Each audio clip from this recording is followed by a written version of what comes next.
भाऊ बहिणीच्या पवित्र प्रेमाचा सण म्हणजेच रक्षाबंधन. यावर्षी रक्षाबंधन 2026 बाबत लोकांच्या मनात अनेक प्रश्न आणि शंका निर्माण झाल्या आहेत. रक्षाबंधनला चंद्रग्रहणाचे सावट असणार का? अशुभ वेळेत किंवा भद्रा काळात कोणती चूक टाळावी? सर्वात आधी राखी कोणाला बांधावी? भावाला राखी बांधावी का?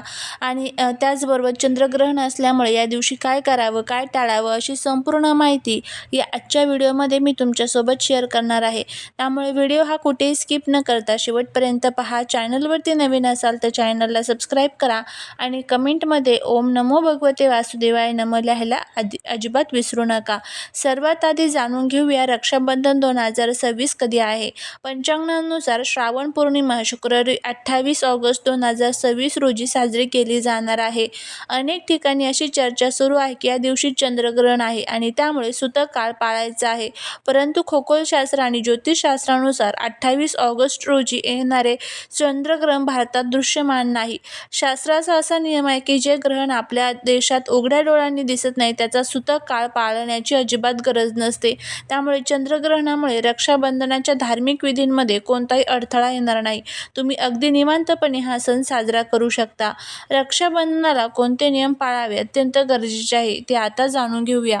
या दिवशी काय करावे, काय टाळावे? तर बघा, राहू काळ आणि भद्रा काळात राखी बांधू नका. राहू काळ आणि भद्रा काळ हा धार्मिक कार्यासाठी अत्यंत अशुभ मानला जातो. या काळात बांधलेली राखी अशुभ फळ देऊ शकते. सुदैवाने 2026 मध्ये भद्रा काळ सूर्योदयापूर्वी समाप्त होत आहे. भावाच्या हातावर कधीही तुटलेली, खंडित झालेली किंवा अशुभ चिन्हे जसे की हिंसक चित्रे, कवटी असलेली राखी बांधू नका. रेशमी धागा किंवा सुती धागा असलेली राखी उत्तम मानली जाते. भावाचे तोंड राखी बांधताना दक्षिण दिशेकडे असू नये. भावाने पूर्वेकडे किंवा उत्तरेकडे तोंड करून बसावे. राखी बांधताना भाऊ आणि बहीण दोघांच्याही डोक्यावर कापड म्हणजेच रुमाल असावा. उघड्या डोक्याने विधी पूर्ण करू नये. सकाळी लवकर उठून स्नान करून स्वच्छ आणि पवित्र वस्त्रे परिधान करावीत. घरातील देवघरात देवांची पूजा करून देवाला पहिली राखी अर्पण करावी. पूजा करताना प्रसन्न आणि पवित्र मन ठेवावे. अनेक बहिणी भेट भावाला राखी बांधतात, पण शास्त्रात पहिली राखी देवांना अर्पण करण्याचा नियम आहे. पहिली राखी बाळकृष्णाला आणि भगवान विष्णूला. भगवान श्रीकृष्ण हे सर्वांचेच रक्षक मानले जातात. द्रौपदीचे रक्षण श्रीकृष्णानेच केले होते. त्यामुळे पहिली राखी बाळकृष्णाला आणि विष्णूंना बांधावी. कोणत्याही शुभ कार्याची सुरुवात गणपतीच्या पूजनेने होते. त्यामुळे गणपतीला राखी अर्पण केल्याने घरात आनंद आणि समृद्धी येते. घरातील मुख्य कुलदेवाला आणि तुळशीच्या रोपाला पहिली राखी देखील तुम्ही अर्पण करू शकता आणि त्यांचा आशीर्वाद घेऊ शकता. यामुळे कुटुंबाचे संरक्षण होते. जेव्हा बहीण भावाच्या उजव्या हाताच्या मनगटावर राखी बांधते तेव्हा नेमक्या 3 गाठी मारण्याचा नियम आहे. या 3 गाठीचे शास्त्रीय आणि आध्यात्मिक महत्त्व जाणून घ्यायचे असेल तर पहिली ही गाठ भावाच्या आरोग्यासाठी आणि आयुष्यासाठी असते. दुसरी ही गाठ म्हणजेच ती विष्णूची गाठ असते, जी गाठ भावाच्या समृद्धीसाठी, प्रगतीसाठी आणि यशकीर्तीसाठी असते. तिसरी गाठ ही महेश शिव सृष्टीचे सहारक असतात. ही गाठ भावाच्या सर्व संकटांपासून, नकारात्मक शक्तींपासून रक्षण करण्यासाठी असते. या 3 गाठी म्हणजे त्रिदेव ब्रह्मा, विष्णू, महेश यांच्या आशीर्वादाचे कवच मानले जातात. तसेच या गाठी सत्य, धर्म आणि प्रेमाचे प्रतीक आहेत.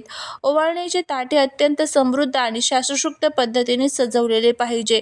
कपाळावर टिळा लावण्यासाठी अखंड अक्षदा असाव्यात, कुठेही तुटलेल्या फुटलेल्या नसाव्यात. मनगटावर बांधण्यासाठी राखी, आरती ओवाळण्यासाठी तुपाचा दिवा, भावाचे तोंड गोड करण्यासाठी गोड पदार्थ, गंगाजल, स्वच्छ पाणी, फूल.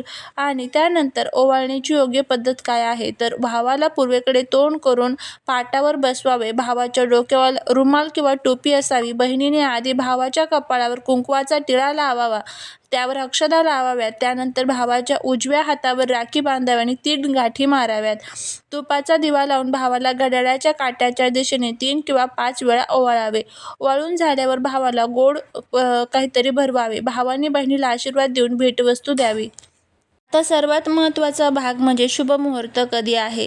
तर श्रावण पौर्णिमेचा प्रारंभ हा 27 ऑगस्ट 2026 रोजी सकाळी 9:07 होत आहे आणि पौर्णिमा तिथीची समाप्ती 28 ऑगस्ट 2026 रोजी सकाळी 9:48 होत आहे. भद्रा काळ हा 28 ऑगस्ट रोजी सूर्योदयापूर्वीच समाप्त होत आहे, म्हणजे संपूर्ण काळ हा भद्रकाळ मुक्त आहे.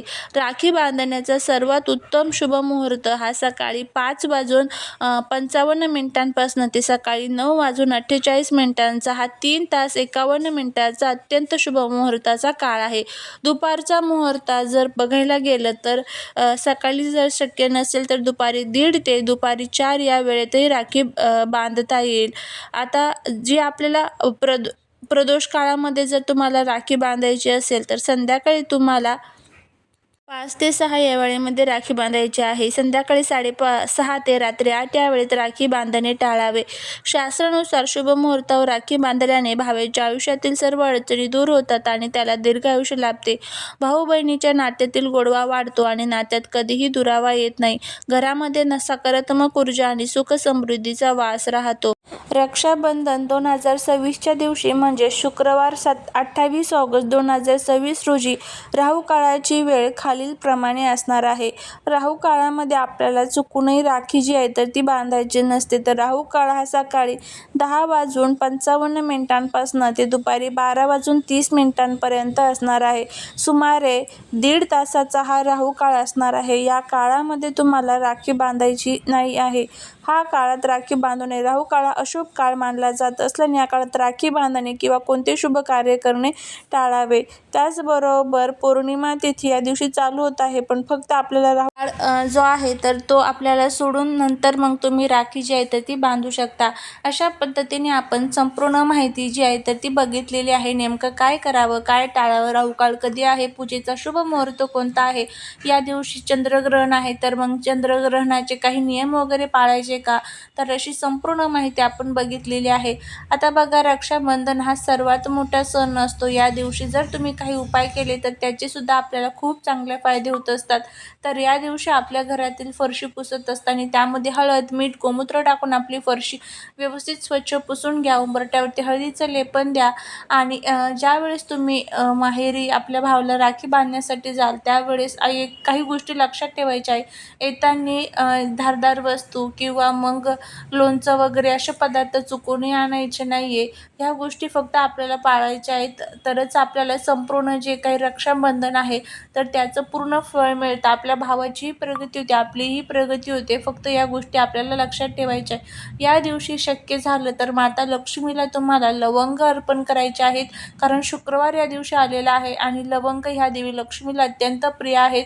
हे छोटे छोटे उपायसुद्धा आपल्या जीवनामध्ये खूप काही आपल्याला देऊन जातात. कनकधारा स्तोत्र, लक्ष्मी गायत्री मंत्र, विष्णू गायत्री मंत्र यासारख्या स्तोत्रांचं आणि मंत्रांचं तुम्हाला पठण जे आहे तर ते या दिवशी आवर्जून करायचं आहे. भगवान विष्णूंची सेवा करण्याचा प्रयत्न करा. विष्णू सहस्रनाम हे सुद्धा तुम्हाला या दिवशी वाचायचं आहे. तर नक्की अशा ह्या सेवा करून बघा. तुम्हाला याचा सुद्धा खूप चांगला फायदा जो आहे तर तो बघायला मिळेल. चालेली सेवा ही महाराजांच्या चरणी रुजू करते. जर तुम्हाला हा व्हिडिओ आवडला असेल तर लाईक, शेअर आणि सबस्क्राईब करायला विसरू नका. भेटूया पुढच्या एका छानशा नवीन व्हिडिओत एका नवीन माहितीसोबत. पण कमेंटमध्ये ओम नमः शिवाय लिहायला देखील विसरू नका. श्री स्वामी समर्थ.